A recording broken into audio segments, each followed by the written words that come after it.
Chris Rock and Will Smith. Now, let me just start out by saying this. I love both these cats.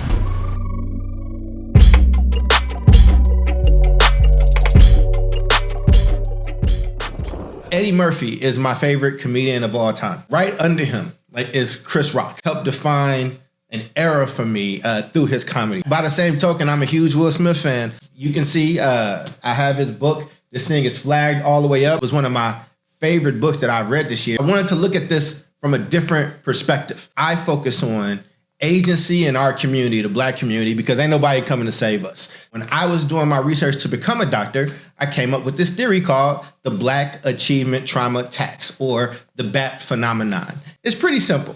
And you can find that in my book. We will link it. But I wrote this, and it's called Beyond Grit and Resilience. And here's how we defined it. The Black Achievement Trauma Tax, or BAT, is a phenomenon wherein people that grew up in poverty and experienced high volumes of trauma, but nonetheless successfully navigated education, their career, whatever, without actively addressing their traumas, pay a great social emotional price.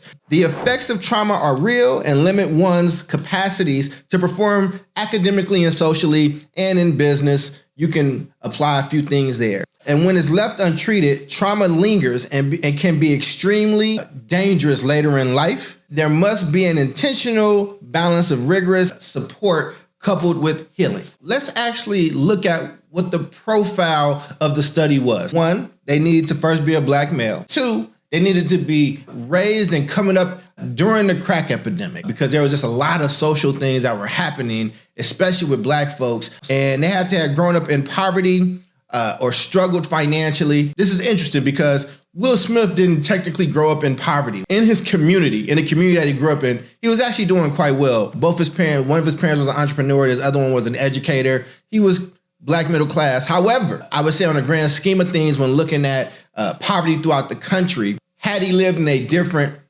suburban type of environment, he might be considered as somebody growing up in poverty. And then finally, attended urban K-12 public school. So Will Smith, if you read the book, you will definitely learn of some of his run-ins at school. For the most part, he fits the profile. Let's see if any of these things overlap. So 1, when you grew up like this and you are and you struggle with the Black Achievement Trauma Tax, you have a latent emotional insecurity and heightened anxiety. He definitely has some anxiety that he has spoken of. 2, you have difficulty in building and maintaining deep and meaningful relationships. Now, if you read Will Smith's book, he will talk about certain relationships that he tried to garner and that he tried to hold on to, and he struggled. And there were times where he couldn't understand how he struggled with those. So we're 2 for 2. And then 3, there's a deep insecurity with whether their talent would transfer to white spaces. Ironically, this was the year that Will Smith finally took home the Academy Award. It has been something that has been eluding him his entire career.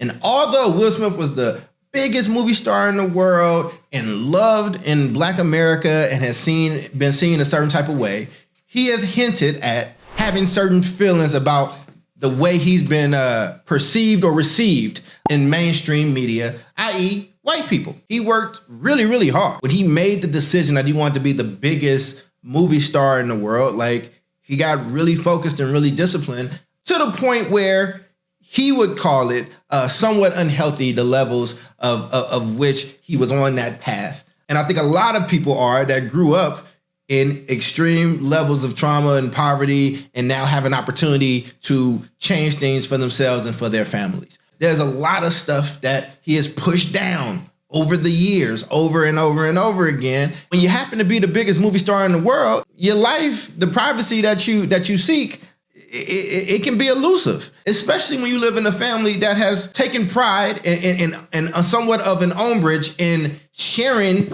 a lot of their story. Red Table Talk, very intimate talks that go into his wife and his life and relationship. And we all saw the infamous Table Talk. Will Smith and Jada Pinkett Smith address some very intimate things about their relationship. Some may say Will didn't come out looking as good on the other side, and that has had an impact on him. You're sitting at the front seat of the Oscars with your wife, and comedians are going to do what they're going to do. And a joke was told and one of the jokes is at his wife's expense. You see him have this moment where he laughs, and then they show a quick picture of his wife, and she does not look pleased. And Will Smith goes up. I don't think Chris Rock knows what's happening. It looks like he's expecting like some banter to happen or whatnot, and to kind of play into it, leans in and gets slapped. Definitely one of them good movie slaps. I thought it was fake. Well, part of me still thinks it's fake, but now the shoes are starting to drop, I think it's safe to say that it actually happened. Chris Rock actually doesn't fully respond. He acknowledges it, and honestly, had Will Smith not yelled from his seat, I think everybody at the show would have thought that was just a bit. The most intriguing part is the stuff that you see after and Will Smith's reaction to it all. Like, almost like he had an out-of-body experience when it was happening, and then he realized what he had done and everything that was at stake, to the point where he had to be consoled. But looking at it through this lens of this Black Achievement Trauma Tax, if you've been watching him, it is not surprising to not see certain cracks in his personality and his facade.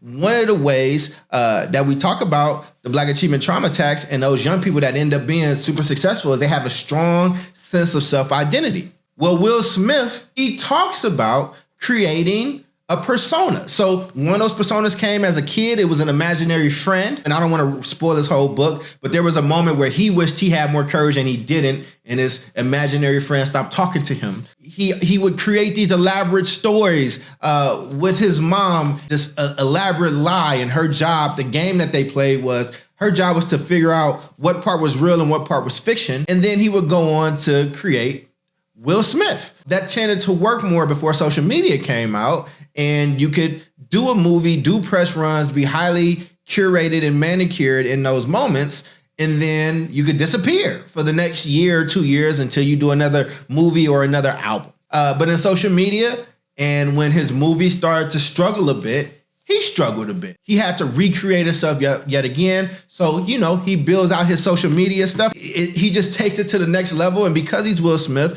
he does quite well at it. I think what we saw was one of the consequences of the bat phenomenon not going treated, the response that I saw him have, where Denzel Washington and Bradley Cooper and Tyler Perry and these people had to kind of calm him down and be there for him. I think it told us a lot. That's the Will Smith part. But let's look at Chris. I don't want to leave. Everybody went and checked on Will Smith. Everybody forgot about Chris. I wish I could have made that sound smoother and playing with an everybody hates Chris thing, but I don't know. And let's see how he fits in with the criteria for the study. Black man, yes. Not born in it, but came of age during the crack epidemic. Absolutely. Shout out to Pookie. Grew up in poverty. If you watch Everybody Hates Chris or listen to his stand-up or, his interviews, yes. And he also dealt with just high levels of trauma and stress, and he went to urban schools in his community. The way he was bullied is quite highlighted. Again, it's one of the premises of the show and of a lot of things that he talks about. Oh, and by the way, while we're talking about like medical conditions and things that people have not heard or seen or whatever the case is, Chris Rock has been diagnosed with NVLD, which is nonverbal learning disorder. It is not quite on the Asperger's autism spectrum, which is where I started my career as a social worker, working with young people with autism, but it does share a lot of the symptoms. Has trouble reading social cues, gets him in trouble, things like that, right? Chris Rock also falls into the Black Achievement Tax phenomenon. One, there's a latent emotional insecurity and heightened anxiety.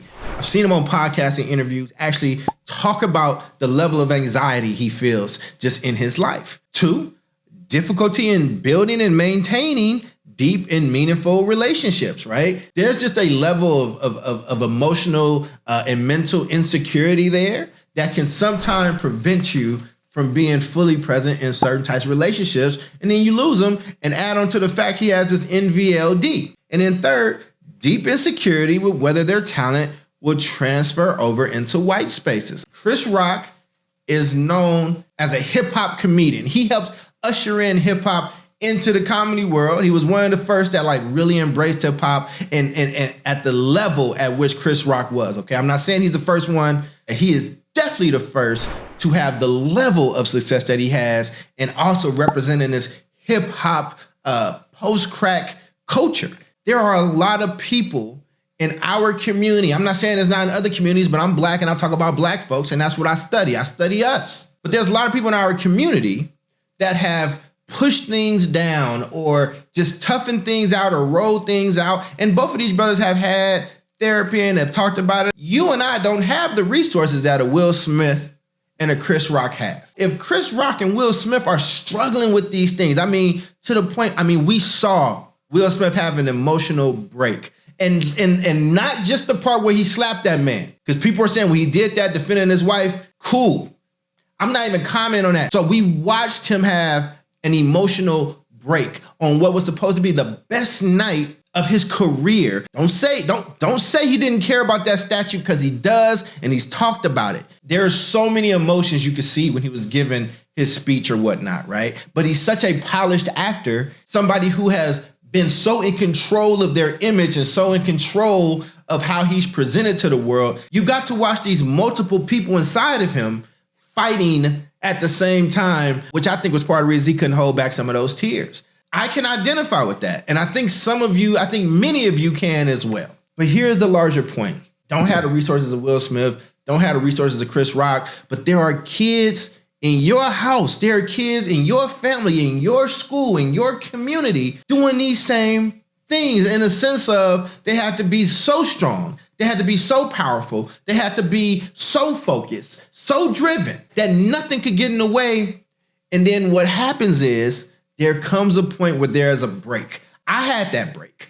The Bahamas. I was in one of the most beautiful places I'd ever been. I was on the water. There was beautiful people around me. Drinks were flowing. All of a sudden, everything I've ever done in my life has hit me. Every relationship that has failed, all the different schools I went to, the fights, the non-fights, the moments where I overdid something, or the moments where I was a scaredy cat myself or a punk, everything came back at once, because trauma doesn't just disappear on its own. It goes dormant. For a group in society that is seen as aggressive, that is often misunderstood, that is seen as the root of a lot of problems, and I'm not giving anybody any free passes on anything. Y'all just saw my last video where I got pulled over from doing book signings and giving a talk, and they called drug dogs on me. I can't have the reaction that I wanted to have in that moment, but you got to push that down and you got to keep going to get to the level of success that you want to get to. But those two brothers are probably going to be okay in the grand scheme of things. I hope and I pray.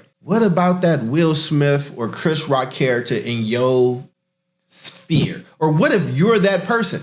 I suffer from all three of those things as well. Difficulty maintaining and building these meaningful relationships, this emotional insecurity and not sure how, if you're responding to things appropriately or not. There are going to be moments where you respond to somebody and you on this side of the pendulum and you're not having the real reaction that should be had. And then there's other times you blow up and people don't understand, like, damn, why is he going off like this or whatever? They don't understand all these things been happening in your life, but people just see you when you order the last Snicker bar and it gets stuck in the machine, and that's just it. That's just the straw that broke the camel's back, and now you tearing up a waiting room, okay? People are like, this man is crazy. You know what I'm saying? And then also just struggling with your levels of success. For all intents and purposes, I'm a very academically successful person. My community loves me and things like that. But it's always something in the back of my head, even as I run my companies, right? I'm always, okay, let's triple check these numbers. Is everything on the up and up? Did we dot every I and cross every T? I truly believe in this theory that Black achievement trauma tax is a very real thing. And I do believe that we just watched it play out. There are just things in our community that we have to wrap our arms around each other and take care of. But the first part is awareness, and the second part is actually talking about it in a safe way and not for the public consumption or for clicks or for likes or whatever the case is. So hopefully this helps somebody. If you want to read up more on it, the book will be linked, and I'll also link 2 talks, and hopefully both these brothers get what they need, but more importantly, because they're going to be okay. If you recognize this in you or somebody you care about, I think just starting the conversation might be helpful. So with that being said, y'all take care of each other. Y'all be smooth. Peace.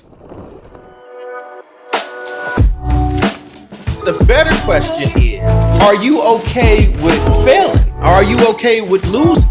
If you can answer those things as yes, then I would say run like hell. Start running right now. Stop waiting for folks.